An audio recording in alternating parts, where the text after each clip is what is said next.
Haljan. Yield or I'll fire. Moa, give me the smaller one. He had in his hand too large a projector. Its ray would kill me.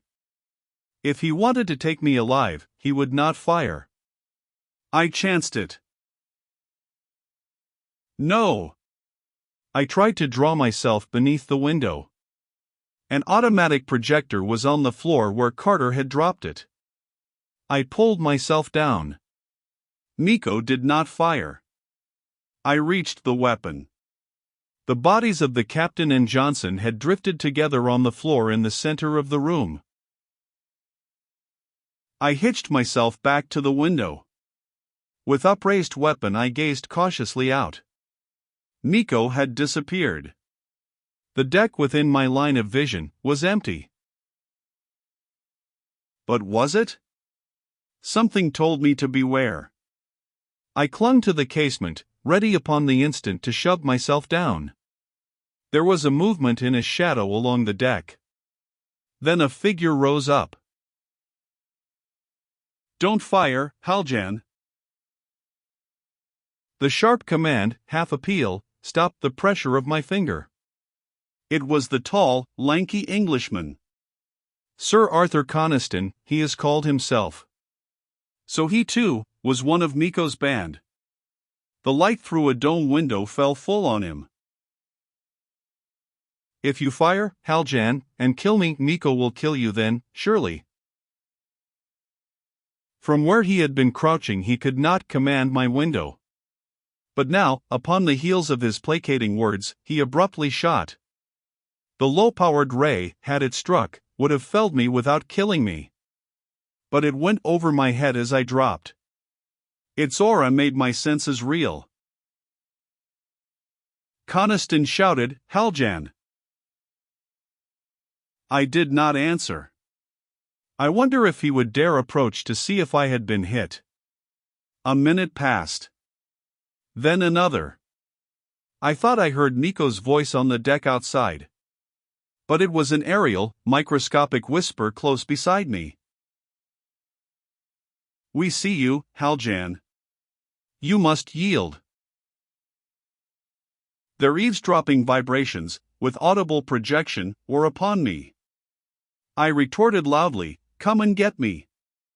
You cannot take me alive.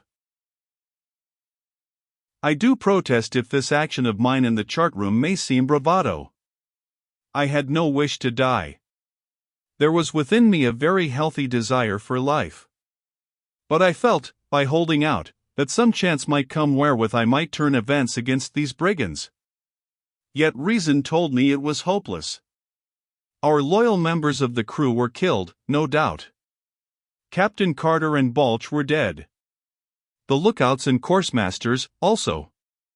And Blackstone. There remained only Dr. Frank and Snap.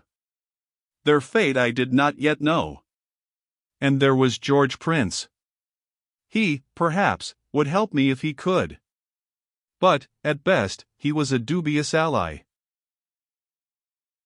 You are very foolish, Haljan, murmured Miko's voice. And then I heard Coniston.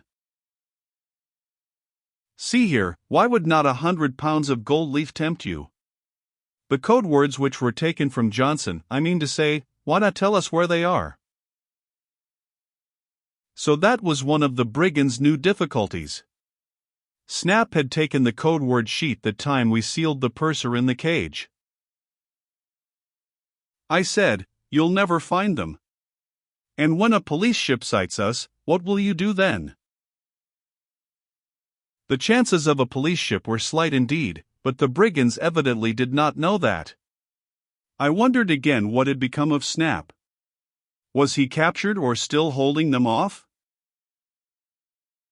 I was watching my windows, for at any moment, under the cover of talk, I might be assailed. Gravity came suddenly to the room. Miko's voice said, We mean well by you, Haljan. There is your normality. Join us. We need you to chart our course. And 100 pounds of gold leaf, urged Coniston. Or more. Why, this treasure? I could hear an oath from Miko. And then his ironic voice. We will not bother you, Haljan. There is no hurry. You will be hungry in good time. And sleepy. Then we will come and get you. And a little acid will help you to think differently about us. His vibrations died away. The pull of gravity in the room was normal. I was alone in the dim silence, with the bodies of Carter and Johnson huddled on the grid. I bent to examine them. Both were dead.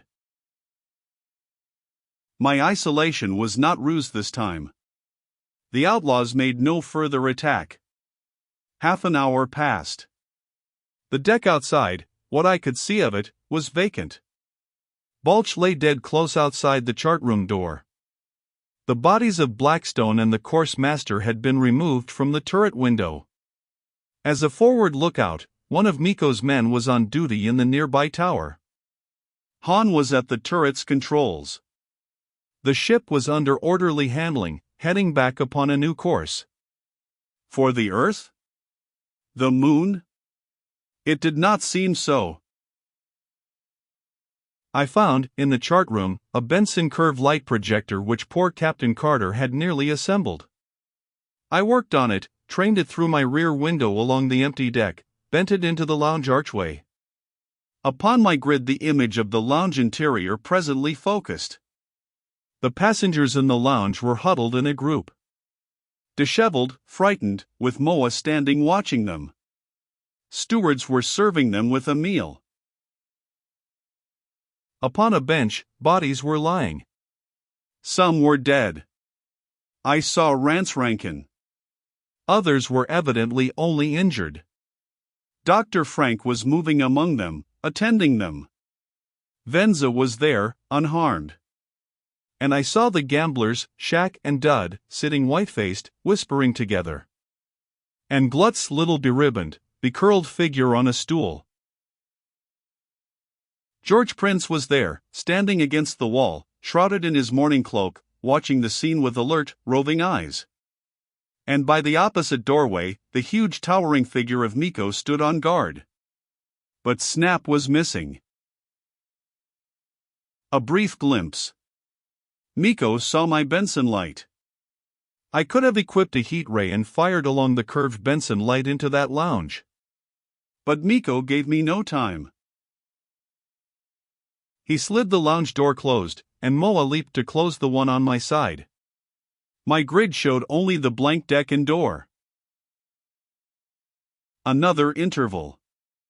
I had made plans. Futile plans. I could get into the turret perhaps, and kill Han. I had the invisible cloak which Johnson was wearing. I took it from his body. Its mechanism could be repaired. Why, with it I could creep about the ship, kill these brigands one by one, perhaps. George Prince would be with me. The brigands who had been posing as the stewards and crew members were unable to navigate, they would obey my orders. There were only Miko, Coniston, and Han to kill. From my window I could gaze up to the radio room. And now, abruptly, I heard Snap's voice, "No. I tell you no." And Miko, "Very well, then. We'll try this." So Snap was captured but not killed. Relief swept me. He was in the radio room and Miko was with him. But my relief was short-lived. After a brief interval, there came a moan from Snap. It floated down the silence overhead and made me shudder. My Benson beam shot into the radio room. It showed me Snap lying there on the floor. He was bound with wire. His torso had been stripped. His livid face was ghastly plain in my light. Miko was bending over him. Miko with a heat cylinder no longer than a finger. Its needle beam played upon Snap's naked chest. I could see the gruesome little trail of smoke rising, and as Snap twisted and jerked, there on his flesh was the red and blistered trail of the violet ray. "Now will you tell?" "No." Nico laughed. "No? Then I shall write my name a little deeper." A black sear now, a trail etched in the quivering flesh. "Oh." Snap's face went white as chalk as he pressed his lips together. "Or a little acid? This fire writing does not really hurt? Tell me what you did with those code words." "No." In his absorption, Nico did not notice my light. Nor did I have the wit to try and fire along it. I was trembling. Snap under torture. As the beam went deeper, Snap suddenly screamed. But he ended, "No. I will send no message for you." It had been only a moment. In the chart room window beside me again a figure appeared. No image. A solid, living person, undisguised by any cloak of invisibility. George Prince had chanced my fire and crept upon me. "Haljan! Don't attack me." I dropped my light connections. As impulsively I stood up, I saw through the window the figure of Coniston on the deck watching the result of Prince's venture. "Haljan, yield."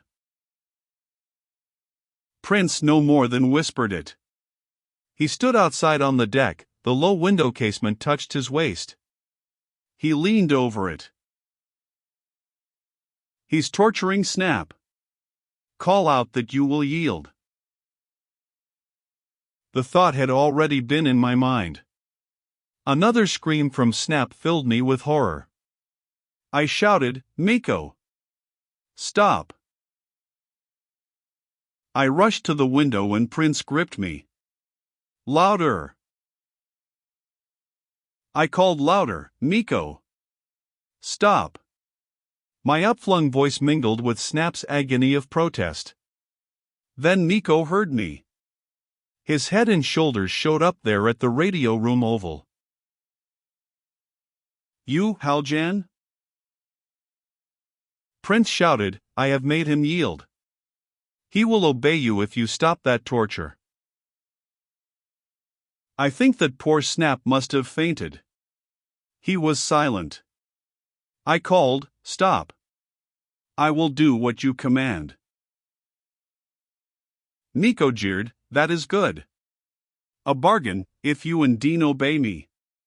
Disarm him, Prince, and bring him out." Miko moved back into the radio room. On the deck, Coniston was advancing, but cautiously mistrustful of me. "Greg." George Prince flung a leg over the casement and leaped lightly into the dim chart room. His small slender figure stood beside me, clung to me. A moment, while we stood there together. No ray was upon us. Coniston could not see us, nor could he hear our whispers. "Greg." A different voice, its throaty, husky quality gone. A soft pleading. "Greg, Greg, don't you know me? Greg, dear." Why, what was this? Not George Prince? A masquerader, yet so like George Prince. "Greg, don't you know me?" Clinging to me. A soft touch upon my arm. Fingers, clinging. A surge of warm, tingling current was flowing between us. My sweep of instant thoughts. A speck of human earth dust falling free. That was George Prince who had been killed. George Prince's body, disguised by the scheming Carter and Dr. Frank, buried in the guise of his sister. And this black-robed figure who was trying to help me. "Anita. Anita, darling. Greg, dear one. Anita.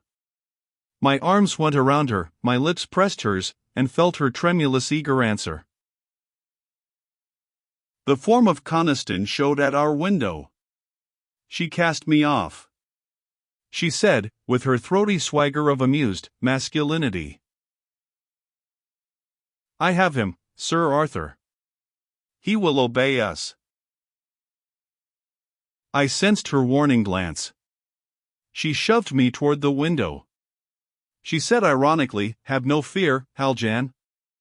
You will not be tortured, you and Dean, if you obey our commands. Coniston gripped me. You fool! You caused us a lot of trouble. Move along there. He jerked me roughly through the window. Marched me the length of the deck, out to the stern space, opened the door of my cubby, flung me in and sealed the door upon me. Nico will come presently. I stood in the darkness of my tiny room, listening to his retreating footsteps. But my mind was not upon him. All the universe, in that instant, had changed for me. Anita was alive.